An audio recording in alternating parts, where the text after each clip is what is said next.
Hello, আবারও আজকে চলে এলাম আমি একটা নতুন ভিডিওর সঙ্গে। প্রথমে কড়াতে তেল দিয়ে দেবো, হালকা করে তেল দিয়ে দেবো।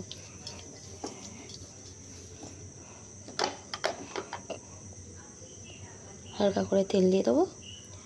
এই হালকা তেলটা না দিলে আলুটা ঠিক ভাজা হবে না, এই জন্য হালকা তেলটা দেওয়া। হালকা তেলটা দিয়ে কড়াই ভালোভাবে ব্রাশের সাহায্যে একটু লাগিয়ে নিতে হবে, তেলটা গরম হোক। তেলটা গরম হয়ে গেছে, 4টে গোটা জিরে দিয়ে দেব।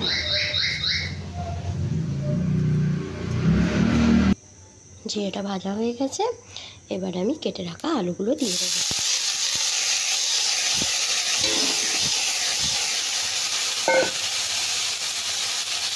আলুগুলোকে ভালোভাবে নাড়তে হবে। একটু অল্প করে নুন দিই, যাতে আলুগুলো তাড়াতাড়ি গলে যেতে সাহায্য করে।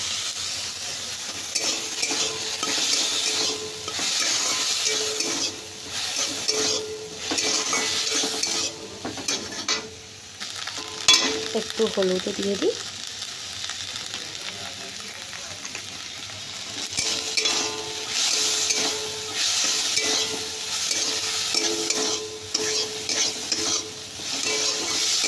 তোমরা ভাবছো তো হলুদটা বেশি হয়ে গেছে, হলুদটা কিচ্ছু বেশি হয়নি, তোমরা কোনটা দেখতে থাকো বুঝতে পারবে।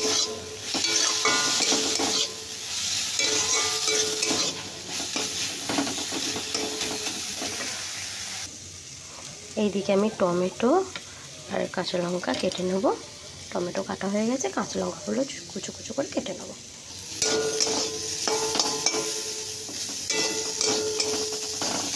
আলুটা এই সাইডে কিছুক্ষণ আমরা চাপা দিয়ে দেবো, যাতে ভালোভাবে সিদ্ধ হয়ে যায়।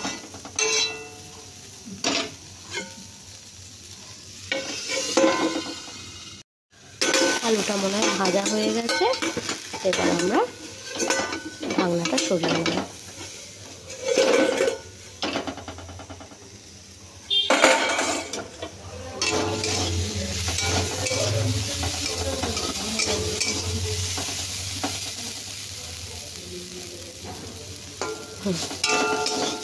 আলুটা কি সুন্দর নরম হয়ে গেছে, দেখেছো তো?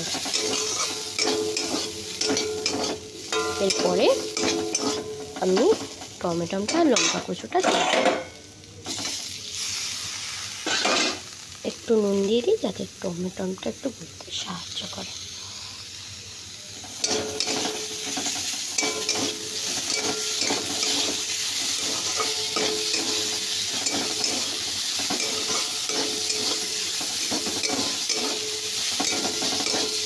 কি হচ্ছে ভাবছো তো? দেখতে থাকো, পুরোটা বুঝতে পারবে আমি আজকে কি তৈরি করছি।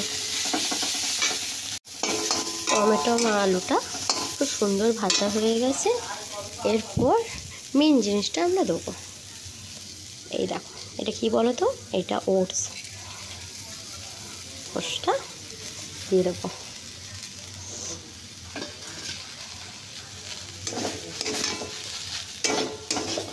কি হলো এবারে বুঝতে পারলে তো?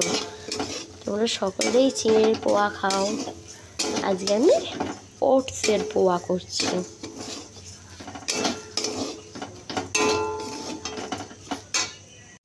দেখো বন্ধুরা, ওটসের পোয়া রেডি সম্পূর্ণ।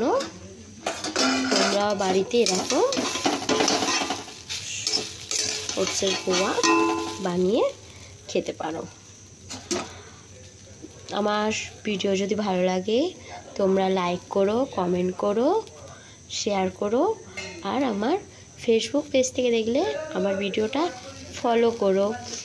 আর যদি ইউটিউব চ্যানেল থেকে দেখো তাহলে আমাকে একটু সাবস্ক্রাইব করে দিও। থ্যাংক ইউ আমার পুরো ভিডিও দেখার জন্য।